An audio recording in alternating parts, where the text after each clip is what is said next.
ইমানে মুজমাল এবং ইমানে মুফাসসাল সম্পর্কে জানতে চাই।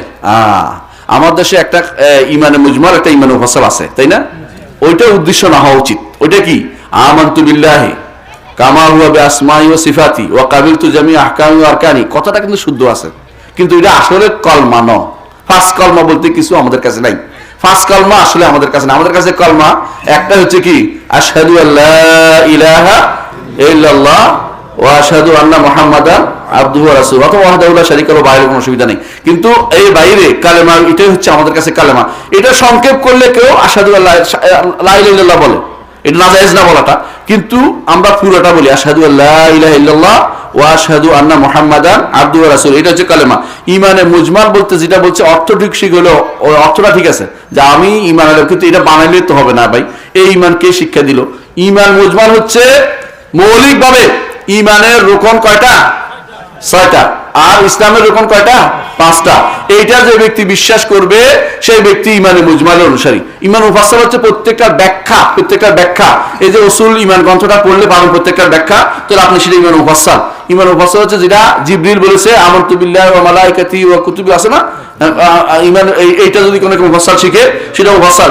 এরা যেটা বানাইছে এটা নয়। আমাদের কাছে এই জাতীয় কোনো কালেমা নাই যেটা একজনে বানায় আরেকজনে সেটা প্রচার করে। হ্যাঁ, ইমানে তামজিদ একটা আছে, তাই না? কালেমা তামজিদ জীবনে কোনদিন শুনছেন? কোনদিন কালেমা তামজিদ? এটা আসলে আমি পড়ি নাই, অনেক জায়গায় খুঁজছি, এটাও কোথাও পাই নাই। এটা হচ্ছে ওয়াহেদ আল্লাহ, সানিয়া, লাকা, কত রকমের নাম আমি মুখস্থ করতে পারিনি। যেই কলেমা কেউ কোনোদিন বলে নাই, রসুলও বলেন নাই, কোরআনও আসে নাই, সেই কলেমা কিভাবে কলমা হয়ে গেল আমাকে বলেন? এগুলো হচ্ছে বানোয়াট কথা। তবে ইমানে মুজমাল যদি অর্থ এটা হয় যে আমি বিস্তারিত জানি না, মৌলিকভাবে জানি এবং শিরিক করা উল্টাটা করে না, তো তার ইমান শুদ্ধ। কিন্তু যেহেতু উল্টাটা করবে এবং বলবে যে আমার ইমান যথেষ্ট, মুজমাল জানি যথেষ্ট, তার কথা শুদ্ধ না। এর প্রমাণ শুনেন। আহমদ ইবনে হাম্বল নাম শুনেছেন? সত্যি? আচ্ছা, আমরা বলি আল কোরআন কালামুল্লাহ, ঠিক কিনা? কোরআন আল্লাহর বাণী।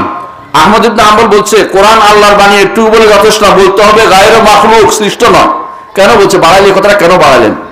বাড়াইলেন এই জন্য, কারণ বেদাতিরা কোরআনকে মাখলুক বলতে আরম্ভ করছে, বিপরীতে বলতে হবে যে কোরআন সৃষ্ট নয়। যদি এটা না বাড়াইতো আমরাও বাড়াইতাম না, কোরআন আল্লাহর বাণী বলতে যথেষ্ট মনে করতাম। বুঝছেন তো? এই জন্য যখনই বেদাতিরা বেড়ে যাবে তখনই আমাদেরকে সহিহ আকীদাকে বিস্তারিত তুলে ধরা ফরজ হয়ে দাঁড়ায়, বিস্তারিত। এই জন্য ইমানে মুজমাল অনেক সময় যথেষ্ট হয় না যখন বিপরীতটা কেউ করে। আর বেশিরভাগ মানুষে ইমানের নাম দিয়ে কুফরি শিরক করতেছে, ঠিক কিনা? জানেন কিনা? এটা কয় যে হুজুর উপরে ইমান রাখে, হুজুর উপরে ইমান রাখলে তো ইমান হামতে ইমানে থাকে না, হুজুর কবরের উপরে ইমান রাখলে তো ইমানে থাকে না। ইমান নামে তো আপনার কি হচ্ছে? কুফরি শিক্ষা দিচ্ছে। এই জন্য আপনাকে বিস্তারিত শিখতে হবে। ইমানের মাসলাতে কোনো ছাড় নাই, আর ইমানের মাসলাতে কোনো কি নাই, কোনো কিছু এমন জিনিস ইমানিয়াতের ক্ষেত্রে, ইমানের মাসলা মতে এমন না যে কেউ জানলে চলবে না, এমন কিছু নাই। পুরো সবাই জানতে হবে ইমানি মাসলা।